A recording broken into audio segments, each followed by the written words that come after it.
ulaagaan mootummaan qabu kanadha meeshaa hiikkattuu yookiin as galtuu yookiin achi baatuu jedhameti ulaagaa mootummaati kun. Waboon immoo mootummaa jijjiiramaatu ijaaraa yookiin hiree murteeffannaatu godhamaa yookiin maal jedhee ulaagaa kaa'aa jechuudha. Ulaagaalee kana gidduutti walgaluu dadhabanii walirraa deeman. Nu amma kan gochaa jirru kan haasa'aa jirru waraanni ebaluun akkasa godhu ebaluun haa hiikuu ebaluun acha deemuu miti. Gaaffiin keenya lakkoofsa tokkoffaa godhanii ulaagaalee isaanii keessaa kan qaban kana keessaa tokkoffaa godhanii lamaanuu lolli dhaabbachuunsa atattama hamma ta'utu irra komproomaayizii godhanii lola dhaabuu tokkoffaa godhanii akka qabataniif kana akka ulaagaa tokkoffaa uummanni isaaniirraa wanta eegu dhiibbaa irra gochuufi jechuudha. Jala deemnee isa deeggarru mootummaa kana isa deeggarru waboo isa deeggarru irraa of qabnee jechuudha. Hin deeggarruu miti of qabnee kana garuu akka ulaagaatti keenyaaf ulaagaan keenya tokkoffaa lola nurraa dhaabaa. Negotiationii kana irratti already isaan waan gochaa jiran irratti cimsaa fi jirra malee waan haaraa akka godhan hin dhiibaanii hin jiru. Waanuma already gochaa jiran irratti akka cimsanii irratti hojjetanii bu'aan sa'aas ba'u malee gara keenyatti otoo hin dhufin ulaagaa isaanii ilaanne isa tokkoffaa goonee isaanii ilaanne sirriitti ilaallatanii ulaagaalee biraa caalchisanii kanarratti akka hojjetaniif ulaagaan sabaa tokkoffaa lolli haa dhaabbatudha kan jedhu irratti wal bira dhaabbachuu ni dandeenya moo hin dandeenyudha malee ebaluun haa hiikuu ebaluun kana godhu kotaan araarsinaa jechaa hin jiru. Waraanni jira already. Waraanni otoo uumamu waraana ala otoo walii galan maal hojii waraana kaasu maal hojii namni gaara keessa deemee firii mukaa nyaatee rakkatee ammana kana hundumaa keessatti maaliif darbu rakkina namni barbaadu hin jiru. Otoo hiikamuu danda'e mootummaanis namni achi taa'ee isa waraanu godina amma kana ga'u bulchuu dadhabee hooggantoonni isaa jalaa du'anii maal ta'ee amma kana rakkatee international community'n dhiibbaa irratti godhamaa jiru agwaayyuu hin deebi'a jedhamee sababa kanatti hafe. Dhiibbaa namni kun mootummaanis hin barbaadu. Otoo argate immoo nagaadhaan otoo hiikeen itti tola. Waboonis kanatu itti tola. Itti toluunsaa beekamaadha. Yaaliis godhaniiru. Yaalii sana keessatti ulaagaa qabu. Kan isaan dursa laataniif kuni ta'uu malee nan ba'een deema malee kun otoo hin ta'in hin godhu kan jedhanii jechuudha.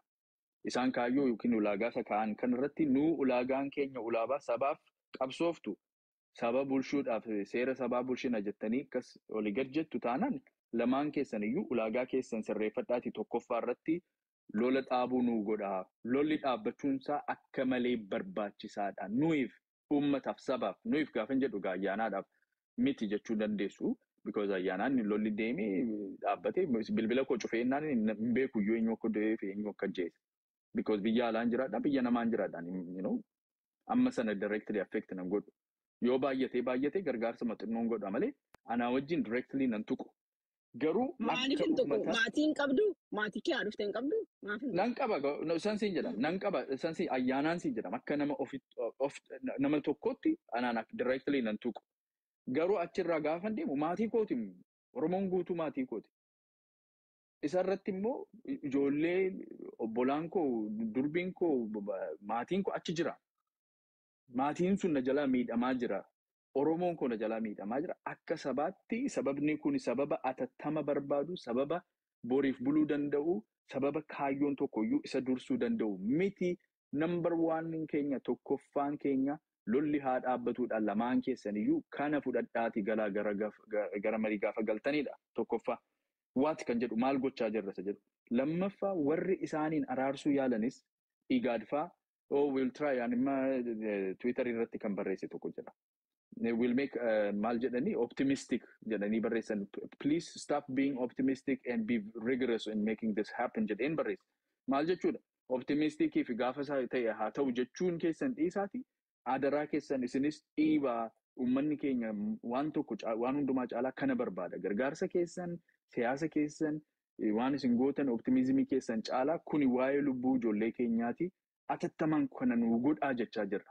Isaaniinis hin dhiibnaa, hin tumsan. Isaanis ni barbaadu kan si dhibu. Namni amma qaama sadiitu jira. Qaama araarsuuf olii gadi jechaa jiru jechuudha. Norway, Ameerikaa, IGAD, warra African Nations. European kaleessas kan dubbatan egaa EUnis jiru. Warra kan kun qaama tokkodha. Qaamni biraa waboodha.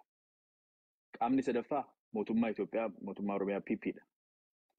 Qaamni sadanuu waan nu barbaannu ni barbaadu. jechuun lolli akka dhaabbatu qaamni hin barbaanne hin jiru sadan keessa. Lola kan jaallatu hin jiru sadan keessa. Lolarraa bu'aa kan buufatu hin jiru sadan keessa. Achi keessa namoonni xixinnoon international community keessattis biyyoonni tokko ni jiru ta'aa interestii adda addaa kan qabani. Oolaa maqaa dhahataniis maqaa oolaatiin alas biyyas wanta tokko kan buufatan jiru ta'aa isaan. Mootummaa keessattis mootummaa kana keessa lolli yoo deeme interestii kan qaban jiru ta'a. Qaamota bibbicuu jechuudha. Qaama sadan guguddaa kana keessatti kan jiran jiru. Garuu qaamni guguddaan sadan kuni international communitynis mootummaan Itoophiyaas waboonis sadanuu waan nu barbaadnu kana lolli dhaabbachuu kana ni barbaadu. Nu amma kan gochaa jirru maaloo barbaadaa jechaanii hin jiru. Akka nu barbaannutti nu barbaadaa jechaanii jira. Nuyi akka keessanitti kuni optional miti nuyiif. Ummata keenyaaf saba keenyaaf kaayyoo kamiyyuu seera kamiyyuu ulaagaa kamiyyuu dursee lolli dhaabbachuun ni dhufa. Isa dursa nuu laadhaa jennee akka sabaatti dhaabbannaa jechaa jirra. Kuni rakkina qabataanaan maal saada rakkinni isaasa jedhu irratti mari'annee waan sirreessuun nurra jiru sirreessina. Anamma qaama siyaasaa keessaa warri PP na deeggaranii waboon immoo warri waboo deeggaran immoo achi keessaa hafanii warri PP gaafan jedhu PP sirrii miti. Warri waboos gaafan jedhu waboo sirrii miti. Isinumaa jechuudha. Warra deeggartan. Warri really mootummaa sana keessattis jiranii waboo keessattis jiranii kanaaf hojjechaa jiru. Gaagaamas kafalanii fi aarsaa guddaa fudhachuuf irratti murteessanii ba'anii deebi'aniiru. Amma yoonaas ni yaalu isa beekna. Warri deeggartuun garuu uummata keessa ta'ee deeggartuu kan ta'e saba keessa ta'ee deeggartuu kan ta'e kuni akka waliin dhaabbatuun barbaada. So qaamni tokkoyyuu akka hafuun barbaadu. Godinaalee adda addaa keessatti Oromoon guutuun Booranni guutuun Bareentuun akka keessatti hirmaatuun barbaada. Amantii keessaa waaqeffataan Islaamni Kiristaanni hundumtu akka qooda fudhatuun barbaada. Akka siyaasaa keenya kana backfire kan itti godhu qoqqoodama akkasii kan qabu akka ta'u hin barbaadu. At least sababa keenyaan akka ta'u hin barbaadu. Sababa kootiin akka ta'u hin barbaadu. Sanaaf harka bal'inaan gara bal'inaan kanuma hunduma keenyaa ilaallatu kan hunduma keenyaaf bu'aa buusu hunduma keenyaaf immoo yoo hafe balleessaa nutti baay'isaa kan deemu waan ta'eef akka sabaatti kana bira dhaabbachuu ni dandeenya. Gandaaf, gosaa fi amantii fi siyaasaan otoo hin qoqqoodamiin hundumtuu akka jala sararatee waraanni dhaabbachuun Oromoodhaaf ulaagaa tokkoffaa akka ta'e kana calaqqisuu yaallaa jechuudha. Kana wajjin warri dhaabbatan ni jiru. Warra deeggaranis ilaalaa irra, warra PP deeggaranis baay'inaan ilaalaa irra. Godina keessaa rakkinni hin jiru. Wallaggee haa ta'u, Baalee, Arsii, Harargee baay'inaan akkasitti argaa jirra. Booran hundumtuu kana keessatti qooda fudhachaara. Ijoolleen Islaamaa baay'ee, ijoolleen Kiristaanaa, Pirootestaantis, Ortodoksiinis, waaqeffatootnis, ammuma jiran xinnoodha isaanis jiru. Anis kanuma akkasitti akka keessa dhufanii waliin dhaabbannee lolli kun dhaabbachuunsaa atattama barbaachisaadha. Wanta sireesiidha akka uummataatti kana otoo lola kana hin dhaabini wanti dhufu hundumtuu isaa gadi wanta dhufuudha malee isaa oli wanti dhufu hin jiru jennee importansii isaa kana bal'isnee baay'isnee agarsiisutu nurra jedheen yaada waan ta'eef kana irratti I think gaaffii qabda amma xinnoo si ibseera fakkaata. Ittuu naangaliin hin afdeemsilas. Okay, natti migaa gaaffii kee akkuma gaaffiitiin rafa naa ka'e. Yaa ittuu naangalee waan hundumti akka hiriiraattis qonnuun hin baaname yeroo hundaa still tutoris gochaa jirra. Every Wednesday qubee Minisootaan gochaa jirra. Tutoris gaafa hiriira ta'us akka xalaadhaanis akka koominiitiitti gaafachaa jirra.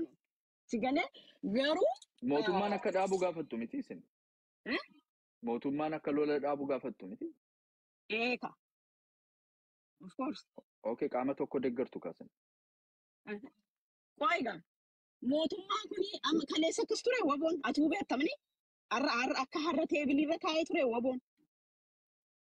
Kan kanaan ga'e eenyudha mootummaadha. Itu ila amma yina. Amma sababa bakka amma jirutti akkamitti akka geenya haasa'uu keenya duraa jechuudha.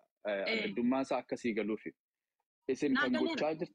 Ilaali silas naan jettee otoo mootummaan qawwee dhaabuu mootummaan lola haa dhaabuu jedhanii akka wabootti hiriira bahuun akka wabootti wal bira dhaabbatanii hojjechuun kuni deeggartoota waboorraa waan eeggamudha.